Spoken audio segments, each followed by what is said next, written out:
Hello, and welcome to the Whispering Pages Mysteries. Today we continue our reading of The Whispering Library by Penelope Graves, a cozy mystery set in the charming village of Ashwood. If you enjoy village mysteries, hidden secrets, and bookshop detectives, you're in the right place. Now settle in, get comfortable, and let's begin. Chapter 2. Chapter 2. Disorder. Morning arrived in Ashwood with deceptive politeness. The bakery opened at 7. The church bells rang at 8.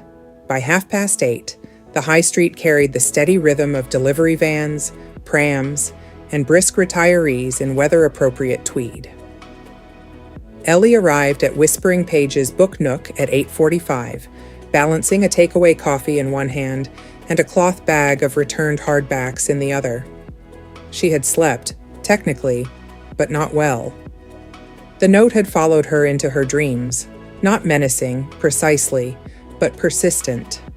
Some stories are better left buried. She told herself, firmly, that anonymous notes were the natural byproduct of publishing scandalous memoirs in small villages. Dramatic people did dramatic things. Still, she paused at the door. Something was wrong. It was not obvious.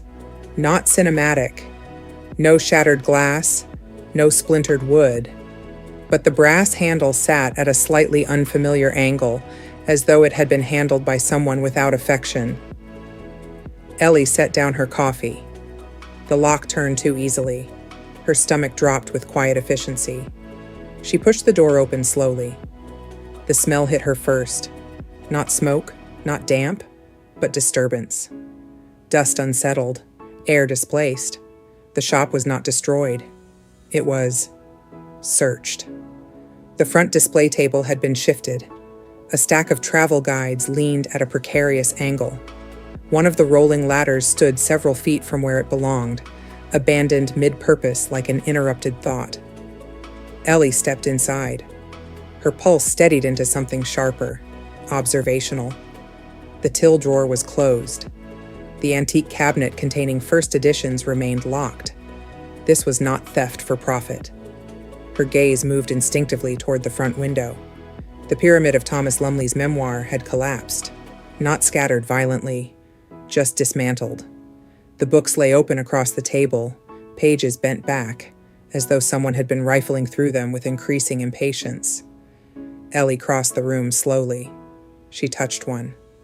The spine had been cracked. Another copy lay face down on the floor, its pages fanned like a startled bird. Her breath thinned. They weren't looking for money.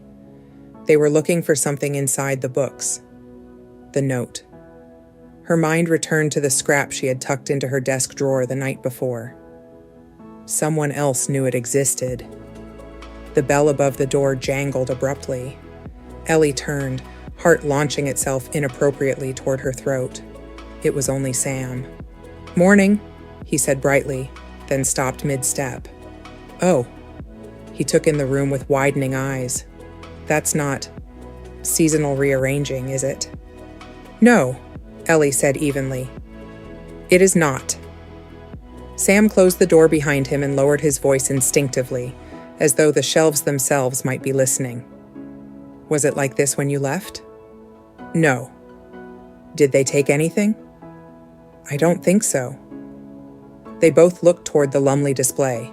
Sam moved closer, crouching beside one of the open copies. He turned it gently, scanning between pages with quick, curious fingers. "They were definitely searching," he murmured. "Look, not random. Same section every time, middle third." Ellie felt a small, almost reluctant spark of admiration. "Yes," she said. "That's exactly what I thought." Sam straightened slowly. "This is because of him, isn't it?" Neither of them needed clarification. Ellie nodded once. "Did you tell anyone about the note?" he asked carefully. "No." A pause. "You're going to call the police." It wasn't a question.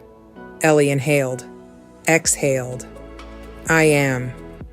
This time she did not hesitate. When Detective Inspector Oliver Thorne stepped into Whispering Pages 40 minutes later, he carried with him the brisk chill of professional skepticism.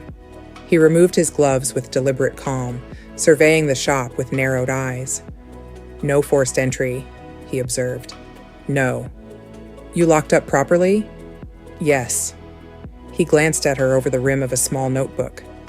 "I always do." Sam made a faint, defensive noise near the mystery alcove, then wisely pretended to reorganize paperbacks. Thorne moved toward the display table, his gaze methodical. "Nothing else disturbed?" "Not that I can see." "No cash taken?" "No." He crouched, examining one of the open memoirs. "And this is the controversial title." "Yes." He looked up at her then, properly. "You mentioned a note." Ellie retrieved it from her desk drawer and handed it to him without flourish. He read it once, then again. His expression did not change, which she suspected required effort. "And you found this last night?" "Yes." "You didn't contact us. You had already declared Mr. Lumley's death natural causes." The faintest flicker crossed his face. "Mrs. Finch declared it natural causes," he corrected mildly.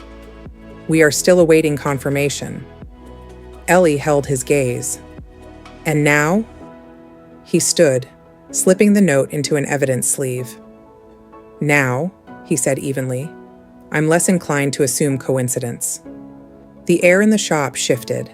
Outside, the high street carried on. A cyclist rang a bell. Someone laughed. A delivery driver reversed with persistent beeping.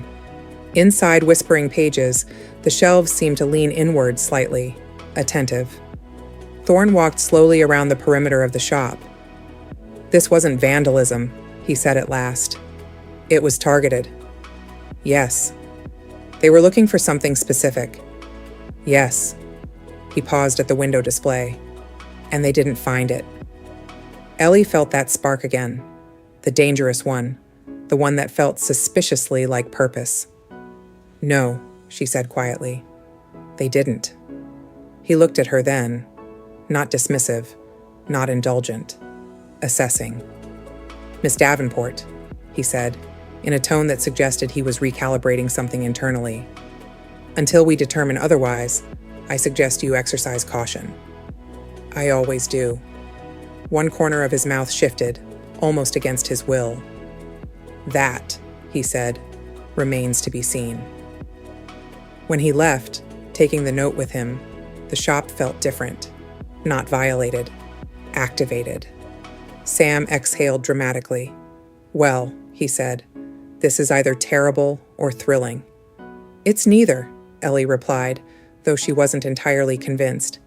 "It's inconvenient." But as she bent to restack the dismantled memoirs, she noticed something else. One copy had not been searched. It sat untouched at the very bottom of the pile, the one Thomas Lumley had signed to her personally. For Ellie, who understands that stories are rarely finished when we think they are, her pulse settled into something steady, not fear, recognition.